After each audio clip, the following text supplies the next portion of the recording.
guys ready? Yes. Okay. At what age did you move out from home?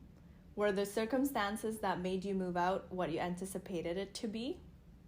So basically I started going in and out of the country when I was, I think, 19. Wow. So I first went to the US for work and travel. It's just because I just want to experience something else and see what's in the other side of the world, you know? I didn't really expect a lot of, I'd say, hardships or challenges because I was with friends that time. So I really expected it to be just fun, you know, and then I go back to my home country, then I moved out. I think the biggest move I made was when I moved here in Vancouver. That was in 2015, so I was 23 years old. But during that time, because I know that I'm staying for a longer time, I anticipated the hardships, the challenges. So basically, I was mentally prepared for it. And I feel like I want to experience that. Oh, So, and girl who likes why? challenges. Yeah. Why did I move is that I really want a better future for myself. Dang. Cindy, what is the bravest thing you have done for yourself? The bravest thing. Definitely moving out when I was 16 years old. You know, for me and my family, we always moved around a lot. And in Vancouver was from grade 5 to 7 is when the longest time we stayed in one home, basically. And I went to the same school, had friends. And then my parents, you know, dropped the bomb on me and my family again. We're moving again to Prince Rupert, right? Like, no hate to Prince Rupert. But, so I stayed there for 2 years. And honestly, I was not happy. I think the bravest thing was, you know, being able to tell my parents, like, hey, I'm not happy. Yeah. I want to move back to Vancouver. You know, I stayed in a 1-bedroom basement with one of my cousins. And, you know, I had no plan, but I just knew that, you know, Vancouver is my home. So, yeah. Okay, all right. Okay, Dhia, are you ready? Yes. Okay. Was your earliest memory as a child a happy memory? Yes, I think so. Can you describe why? I've always made to think that we have a lot, but then now looking back, like, I lived in a 1,000 square foot home with 4 people, with my parents and my first brother. It was just the 2 of us for that time, but I felt like it was such an abundant. And I remember, I think I was around 3 years old. My dad would bring waffles from A&W with ice cream. And I thought that was such a fancy food. Yeah. Now it's oh, it's A&W, right? It's just fast food. But yeah, I just remember being happy whenever he brings that home a few times so a cute. week. Yeah. That's really How long did you keep your inner child alive? Ooh. It was long gone. Whoa. But I would like to relive it. Okay. And how would you relive it?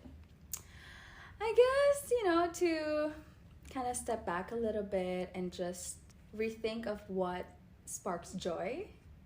And not you know, because we're, you know, during this age, we're very, there's so much responsibility, so much pressure.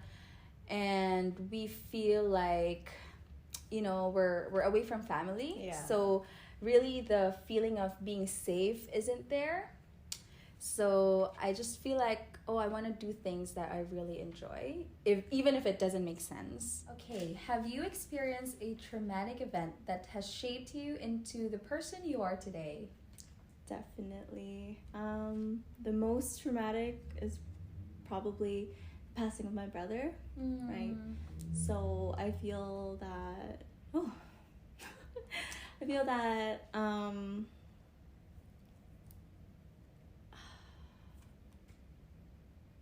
my god, I'm losing all my words. After experiencing a loss like that in your family, it really shaped me to be a more patient, empathetic person. caring, and what else? Yeah, I feel like I just when spending time with my family now, I don't take that for granted, right? Just with everyone, really being more intentional in your relationships day to day, like really don't take those things for granted. So that's true. And if your brother is here right now, what would you tell him? What would I tell him? I miss you. Aww. I don't want to cry. You know, wish you were here. Oh my god, I'm gonna cry. That's okay. I'm like, look at all the great things I'm doing, and yeah. You know, he's proud of you. Oh, right? I hope so. Yeah. What measures do you take to ground yourself after an emotional ordeal? Cry first. Cry it out. Yeah.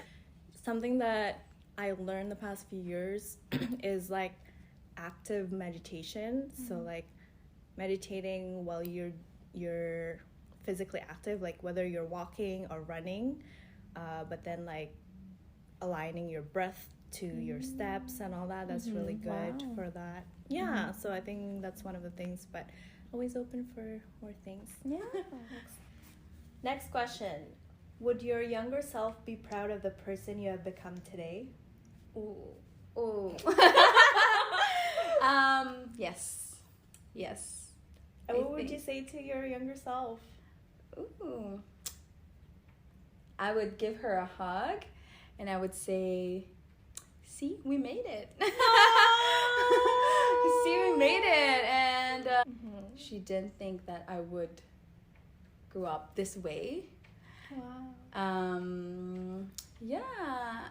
Like after all that has happened, let's say, I think I am proud of myself too, how I turned out to be. Good. Yeah. I'm so proud of you for acknowledging that. Yay.